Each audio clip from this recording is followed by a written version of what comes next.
Hello everyone. Today we will be starting with another part of a speech which is conjunction. So our today's topic is conjunctions, which are also known as joining words. So first of all we will try to understand the definition of conjunction. What is a conjunction? A conjunction is a word which connects any two words, phrases, clauses or sentences and simultaneously brings out relationships between the above mentioned elements which are thus joined. तो conjunction को usually हम लोग joining words के नाम से जानते हैं। ये जोड़ने वाले शब्द होते हैं। किसको जोड़ते हैं? ये किन्हीं दो शब्दों को जोड़ सकते हैं, दो फ्रेजेस को जोड़ सकते हैं, दो क्लॉजेस को जोड़ सकते हैं या फिर दो सेंटेंसेस को भी जोड़ सकते हैं। और जोड़ने के बाद इनका एक कंप्लीट मीनिंग निकल के आता है जो सेंटेंसेस बन रहे हैं। आगे आपको पता चलेगा कि कंजंक्शन के जुड़ने से आप कॉम्प्लेक्स के सेंटेंस बना सकते हो या कंपाउंड सेंटेंसेस का फॉर्मेशन भी होता है। Let's see some examples over here कि दो शब्दों को अगर जोड़ेंगे तो कैसे। तो वर्ड्स को जोड़ने के लिए आई ईट ब्रेड एंड बटर, तो एंड यहाँ पे जॉइनिंग वर्ड है, कंजंक्शन है। फ्रेजेस को जोड़ने के लिए I was, I am and I will be, तो यहाँ पे आई वॉज एक फ्रेज़ है, आई एम दूसरा फ्रेज़ है, आई विल बी ये तीसरा फ्रेज़ है और ये सब को जोड़ रहा है एंड। क्लॉजेस को जब जोड़ेगा तो God made the country and man made crown. इससे पहले कि मैं इस चीज़ से आगे बढ़ूँ आपको पता होना चाहिए कि क्लॉजेस क्या होते हैं। Clauses are the group of words which make some meaning. It consist of a subject as well as a finite verb. तो क्लॉजेस यहाँ पे गॉड मेड द कंट्री ये क्लॉज है और इसमें हम बात कर रहे हैं गॉड के बारे में, इसलिए ये हो गया आपका सब्जेक्ट, यानी कि इट हैज़ अ सब्जेक्ट और इसका फाइनाइट वर्ब कौन सा है? Made. So therefore this is one clause. Man made crown, man यहाँ पे सब्जेक्ट है और मेड यहाँ पे फाइनाइट वर्ब है। तो इसलिए गॉड मेड द कंट्री एक क्लॉज है, मैन मेड क्राउन ये दूसरा क्लॉज है। जोड़ रहे हैं हम इसको एंड की मदद से। सो एंड आपका यहाँ पे कंजंक्शन है। सेंटेंसेस को जोड़ना हो अगर, तो पहला सेंटेंस है I was waiting for my final result but I was not sure about the date of its declaration. तो मैं अपने फाइनल रिजल्ट का इंतज़ार कर रहा था लेकिन, तो ये जो बट है या लेकिन है ये आपका कंजंक्शन है। I was not sure about the date of its declaration, मुझे पक्का पता नहीं था कि वो किस तारीख को डिक्लेयर होगा। तो therefore you must have understood कि कंजंक्शन जो होते हैं वो ज्वाइन कर रहे हैं, इसमें एंड है, बट है, these are all your conjunction. अब हमें बात करनी है कि काइंड्स ऑफ कंजंक्शन, क्या कितने प्रकार के कंजंक्शंस होते हैं। तो कंजंक्शन बेसिकली चार प्रकार के होते हैं, 4 types. First is correlative conjunction, second is compound conjunction, third is coordinating conjunction and the fourth is subordinating conjunction. तो कोरिलेटिव कंजंक्शन क्या होते हैं? जो रिलेट करते हैं। तो इस तरह के जो कंजंक्शन होते हैं ये 2 पार्ट में बने होते हैं और एक पार्ट पहले लिखा होता है सेंटेंस में कहीं बीच में या शुरुआत में, और एक हिस्सा उसका कहीं पीछे लिखा होता है। For example either or, neither nor, both and, not only but also, whether or. तो आप ये देख रहे हो बीच में डॉट डॉट डॉट लगा है, दैट मीन्स कि ये अगल बगल नहीं लिखे रहते सेंटेंस में। अभी आगे आप एग्जाम्पल्स इसके देखेंगे। Second is your compound conjunction. Compound conjunction का मतलब होता है एक वर्ड नहीं होता, ये कई ग्रुप ऑफ वर्ड से मिल करके एक सिंगल कंजंक्शन की तरह बिहेव करता है। For example in order that, यहाँ पे 3 वर्ड्स हैं, इन, ऑर्डर, दैट, लेकिन ये तीनों मिल करके एक कंजंक्शन बनाते हैं। So that, provided that, as if, as though. तो इस तरह के जो कंजंक्शन आप यूज़ करते हो these are all compound conjunction. Next is your coordinating conjunction. Coordinating conjunction जो है इक्वल रैंकिंग क्लॉजेस को जोड़ते हैं। समान महत्व वाले दो क्लॉजेस होते हैं उनको ये जोड़ते हैं, यानी कि इस कंजंक्शन के लेफ़्ट और राइट में जो कुछ भी लिखा होगा वो अपने आप में एक दूसरे के ऊपर निर्भर नहीं रहता। It's free in itself, it's complete in itself. So therefore coordinating conjunctions जो है वो हमेशा बराबरी के जो क्लॉजेज होते हैं, बराबर मायने या मीनिंग वाले क्लॉजेज होते हैं, उनको जोड़ते हैं। Example and, but, or, therefore, so, still, as well as. Then come subordinate conjunction. These conjunctions are joining one main clause and one subordinate clause. तो ये अनइक्वल रैंक के जो क्लॉजेज होते हैं उनको ज्वाइन करते हैं। For example, because, that, since, for, if, before, etcetera. अब इनके हिसाब से हम लोग आगे सेंटेंसेस को लेते हुए एग्जाम्पल्स देखेंगे कि how do we understand this conjunction. So here you are seeing correlative conjunctions. So these conjunctions are always use in pairs. जैसा कि मैंने आपको बताया था कि ये पेयर में यूज़ किए जाते हैं। For example, not only but also. तो इसका एग्जाम्पल आप देख रहे हो, not only he is foolish but also obstinate. वो केवल मूर्ख ही नहीं है, विचित्र भी है, पुराने विचार का भी है। Whether or, I do not care whether you eat or not. So I do not care whether, फिर उसके बाद यू ईट लिखा हुआ, फिर और आया, फिर नॉट आया। So therefore you are saying कि कुछ ना कुछ वर्ड्स बीच में आ रहे हैं इन दोनों ही शब्दों के बीच में, जो कि कोरिलेटिव कंजंक्शंस हैं। Next is both and. He was both praised and rewarded. Then either or, either he is a fool or he is a rogue. Neither nor, you should neither be a borrower nor a lender. आपको ना तो बोरो करना चाहिए, उधार लेना चाहिए, ना ही आपको देना चाहिए। So these are your correlative conjunctions. Next in order is compound conjunction. So what is a compound conjunction? When compound expressions are used as conjunctions, they are called compound conjunction. For example, as if, so that, as though, in order that, provided that, in order to, no less than. अब इनके हमने examples आपके सामने बनाए हुए हैं, इसको देखिए। Ravi ran as if he has been shot. तो रवि दौड़ा जैसे कि उसको गोली लगी हो, उसके ऊपर गोली चली हो। So Ravi ran as if. As if is your compound conjunction. Compound क्यों कहा है? क्योंकि इसमें एक से ज़्यादा वर्ड इन्वॉल्व है। Second, Rakhi worked very hard so that she might clear her exam. तो राखी ने बहुत मेहनत करी ताकि वो अपना एग्ज़ाम क्लियर कर पाए। यू वॉक एज दो यू आर लेम। तुम ऐसे चलते हो जैसे कि तुम लंगड़े हो, as though. We eat in order that we may live. हमें खाना चाहिए ताकि हम जी सकें, in order that. I shall lend you money provided that you return it within a week. तो मैं तुमको पैसे उधार दे सकता हूँ अगर तुम उसको वापस कर दो एक ही हफ्ते के अंदर।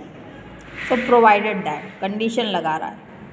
ही gambled on large scale in order to earn a huge amount of money. तो वो बड़ी लार्ज स्केल पे जुआ खेलता था ताकि उसको बहुत सारा पैसा वो मिल जाए। I like Riya no less than Ritu. मैं रिया को ऋतु से कम नहीं चाहता हूँ। So I like equally. Moving on to the third type of conjunction which is coordinate conjunction. These conjunction join together two words, phrases, clauses और sentences of equal rank. तो हमने आपको पहले ही बताया कि coordinate conjunction equal ranking clauses को जोड़ता है। कोऑर्डिनेट कंजंक्शन भी 4 प्रकार के होते हैं, cumulative, adversative, alternative and illative. अब इनको चारों को देखिए कौन कौन से हैं। तो पहला हमें देखना है cumulative conjunction. These show addition of two words, phrases, clauses, sentences of equal ranks and sum up their meaning to make more meaningful sentence. तो क्यूमुलेटिव मतलब होता है जोड़ना। तो ये 2 वर्ड्स, फ्रेजेस, क्लॉजेस, सेंटेंस को क्या करते हैं? जोड़ देते हैं और जोड़ करके ज़्यादा मीनिंगफुल सेंटेंसेस बना देते हैं। फॉर एग्जाम्पल, इसके एग्जाम्पल आप ज़रूर देख लें। क्यूमुलेटिव कंजंक्शन के एग्जाम्पल है and, not only but also, as well as, both, and etc. Written in form of sentences you have pay your taxes and live in peace. तो अपने tax पे करो, शांति से जियो. सो दोनों ही एक दूसरे पे डिपेंडेंट नहीं है अपनी मीनिंग के लिए. Therefore and is your coordinate conjunction. He is not only a teacher but also a preacher. She as well as her sister is good. तो इसका मतलब हुआ she is good as well as her sister is good. तो ये दोनों ही sentence equal meaning वाले हैं. Both Reema and Seema are good friends. So now Reema and Seema ये दो वर्ड्स को ज्वाइन कर रहा है. बोथ एंड है यहाँ पे. So it is joining the concept of Reema is a friend, Seema is a friend and both of them are good friends. He is both a statesman and a poet. So again both and का use है ये example में. So this was your cumulative conjunction जो कि add up करता है. Then the second type is adversative conjunction. These conjunctions show contrast between two statements of equal ranks. Example: but, yet, still, nevertheless, nonetheless, while, still, whereas, however, only if, etc. Examples: I knocked at the door but no one answered. तो I knocked at the door completely meaningful sentence है. No one answered meaningful, meaning is complete. लेकिन ये दोनों ही एक दूसरे के reverse में है.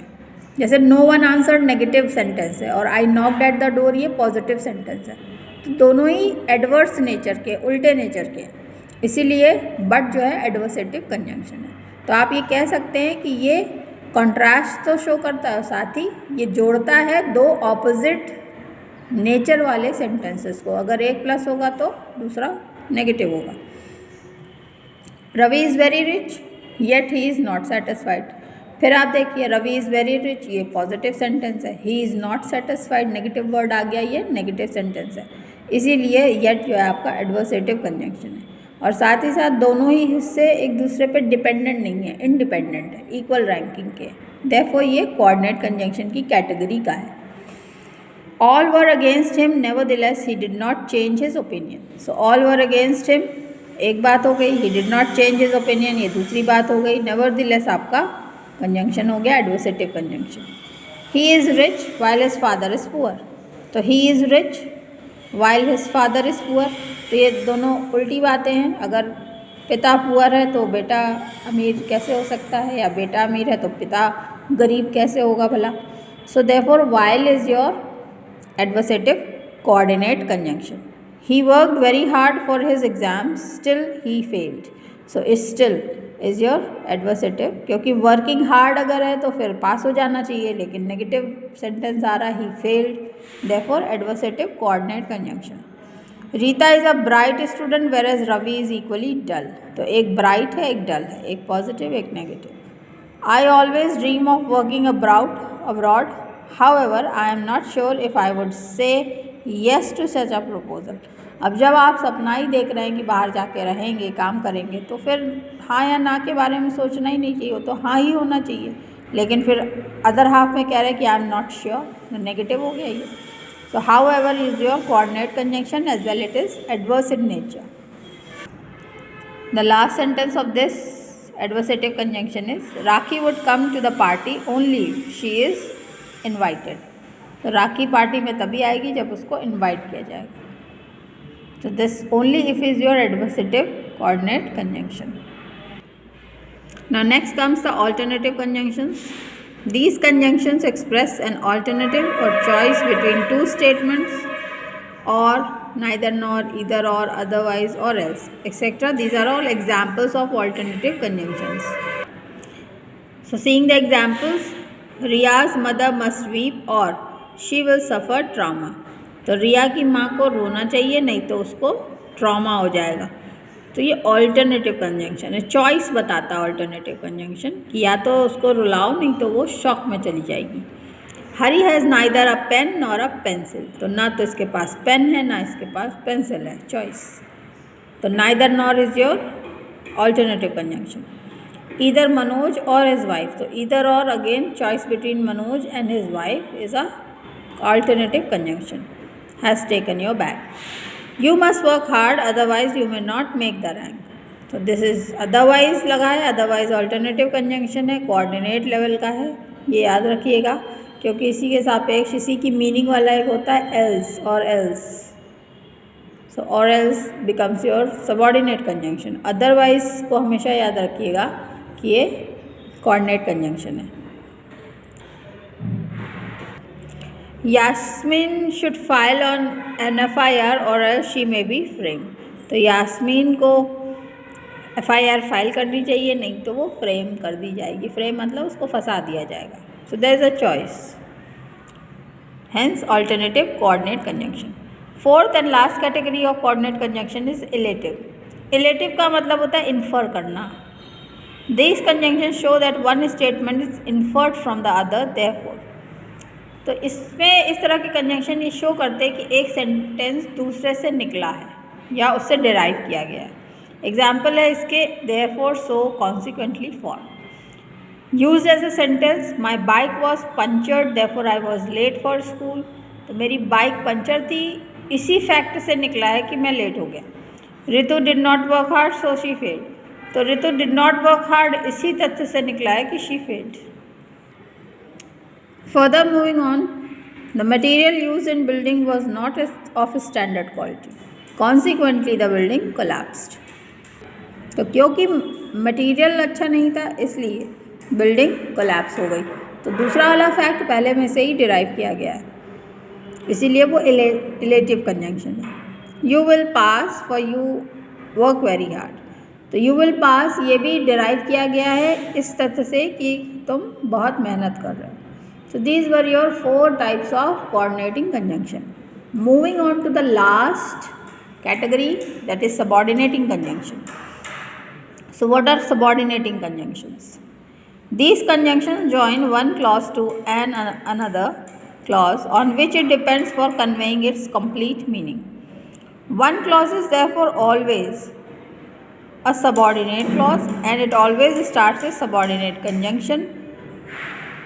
तो इसमें आप देखोगे कि एक 2 क्लॉजेस को ज्वाइन करता है, एक उसमें मेन क्लॉज होता है, एक होता है सबऑर्डिनेट। जो सबऑर्डिनेट क्लॉज होता है वो हमेशा स्टार्ट होता है इसी सबऑर्डिनेट कंजंक्शन के, और ये अपनी मीनिंग को कंप्लीट करने के लिए डिपेंड करता है मेन क्लॉज के ऊपर, तभी इसका पूरा मीनिंग आपको समझ में आता है। So examples, till, until, after, before, as long as, since.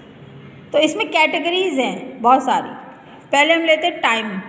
तो सबऑर्डिनेट कंजंक्शन जो टाइम को रिप्रेजेंट करते हैं, तो इसमें है आपके पास ये till, until, after, before, as long as, since, ये सब इसी के एग्जाम्पल है टाइम वाले के। So you wait here till या अनटिल आई रिटर्न। तुम यहाँ इंतज़ार करो जब तक मैं ना आ जाऊँ या जब तक मैं आऊँ। Next, the train arrived on the station after the signal has been lowered. तो train arrived on the station एक बात हो गई, ये मेन क्लॉज है, ये फुल्ली मीनिंग वाला है। आफ्टर के बाद लिखा after the signal has been lowered. तो after the signal has been lowered, signal गिराने के बाद, तो ये मीनिंगफुल पूरी तरह से नहीं है, इसको मेन क्लॉज की ज़रूरत पड़ेगी ताकि इसका मीनिंग पूरा समझ में आ सके। सो द सेकेंड पार्ट है after the signal has been lowered, ये आपका सबऑर्डिनेट क्लॉज है। ये भी आप याद रखिए कि सबऑर्डिनेट क्लॉज हमेशा सबऑर्डिनेट कंजंक्शन से ही स्टार्ट होता है, और सबऑर्डिनेट कंजंक्शन की लिस्ट आपको अपने मन में ज़रूर रखनी चाहिए, जिससे कि आप बहुत जल्दी उसका आंसर पता लगा सके। The boy died before the doctor arrived. तो यहाँ पे बिफोर जो है वो भी सबऑर्डिनेट कंजंक्शन ऑफ टाइम को रिप्रेजेंट कर रहा है। We stayed inside the hall as long as it rain, ये भी टाइम को बता रहा है एज लॉन्ग एज। और इसमें मेन क्लॉज क्या है ऊपर वाले में, द बॉय डाइड, उसमें मेन क्लॉज है। द डॉक्टर अराइव्ड तो ये इनकम्प्लीट है क्योंकि डॉक्टर क्यों अराइव किया ये नहीं पता है। We stayed inside the hall, ये मेन क्लॉज है। As long as it rain, ये सबऑर्डिनेट क्लॉज है।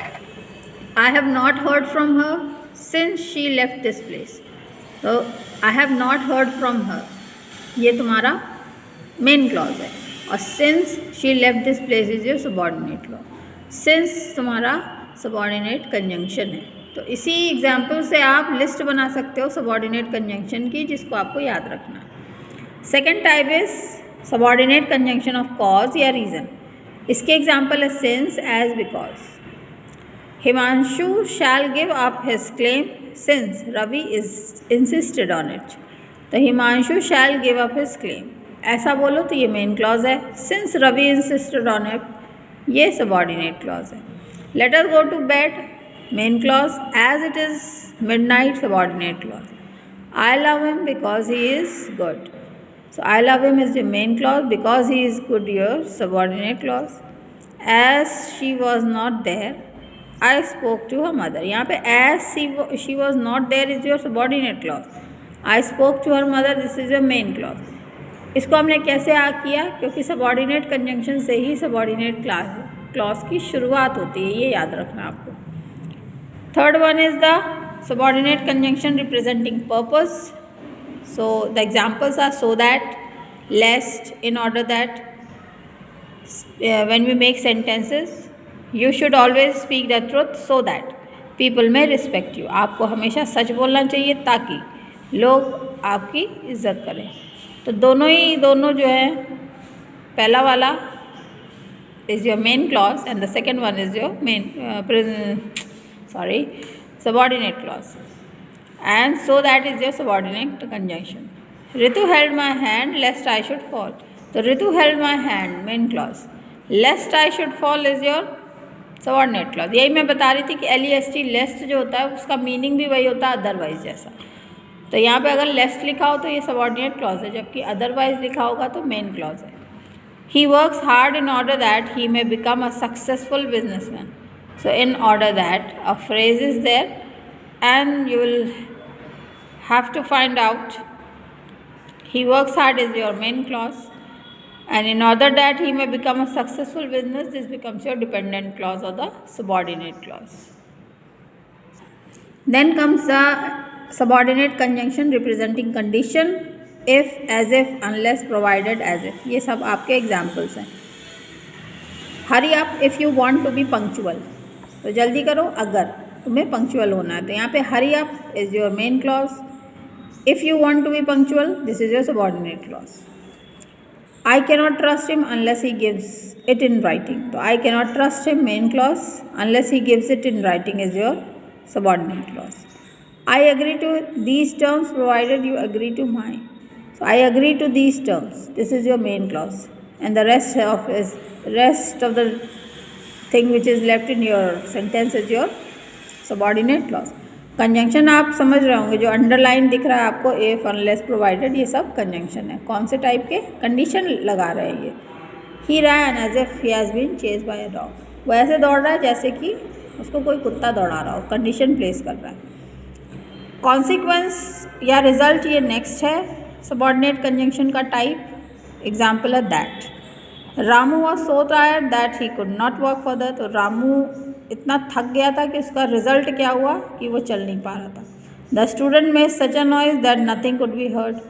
स्टूडेंट इतनी आवाज़ में जा रहे थे कि कुछ भी नहीं सुना जा सका. कॉन्ट्रास्ट और कंसेशन ये आपका है next subordinate conjunction type. Example है however, although, as it is. So although he is poor he is honest. तो भले ही वो गरीब है लेकिन वो ईमानदार है. तो he is honest main clause है. Although he is poor your subordinate clause है. You cannot fool her however clever you are. तो you cannot fool her main clause.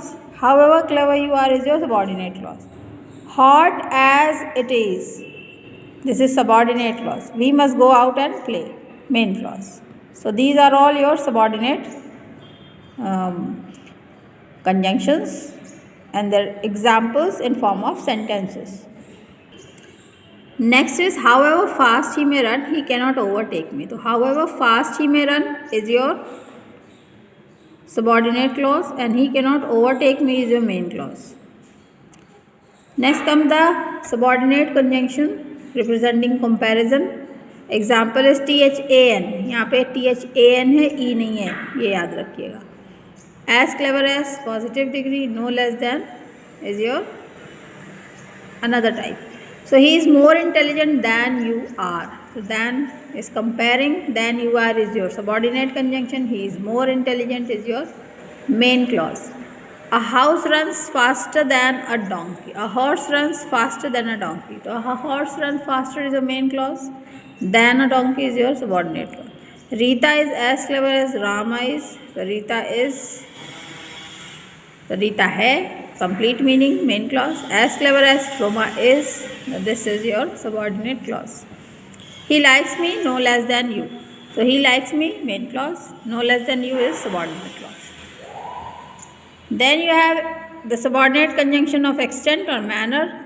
The examples are as if or as. He behaves as if he was mad. वो वैसा behave कर रहा था जैसे कि वो पागल हो. So he behaves main clause. As if he was mad subordinate clause. So as if he was mad ये आपका subordinate clause हो गया. और he behaves, he यहाँ पे subject है, behaves आपका finite verb है, ये main clause है. Full meaning है उसका. You will reap as you sow. So you will reap, this is your main clause. As you sow is your subordinate clause. Do as I tell you. तो do is your main clause. करो. तो one word है लेकिन one word ही पूरा sentence है. जैसे हम कहें आपसे come. So one word is enough to indicate everything. So यहाँ पे do आ गया आपका main clause. I tell you, as I tell you. This is your subordinate clause. और आप यूँ समझ लीजिए अगर वन वर्ड को आप सेंटेंस नहीं समझ पाते तो आप समझिए कि इसमें सब्जेक्ट हिडन है. तो हम आपसे क्या कहेंगे यू डू. तो यू और डू दो शब्द हो गए. सो this was all about various conjunction types. Conjunction क्या होते हैं, कितने प्रकार के होते हैं और उनकी सब कैटेगरीज क्या होती हैं. आप इस वीडियो को फिर से पॉज करके रिवाइज करके देख लीजिए. आई एम श्योर कि आपको चीज़ें पूरी तरह से समझ में आ जाएंगी. If you have any other question you can write it in the comment box and please pay attention to your manner of writing etcetera. Keep studying. Bye bye for now.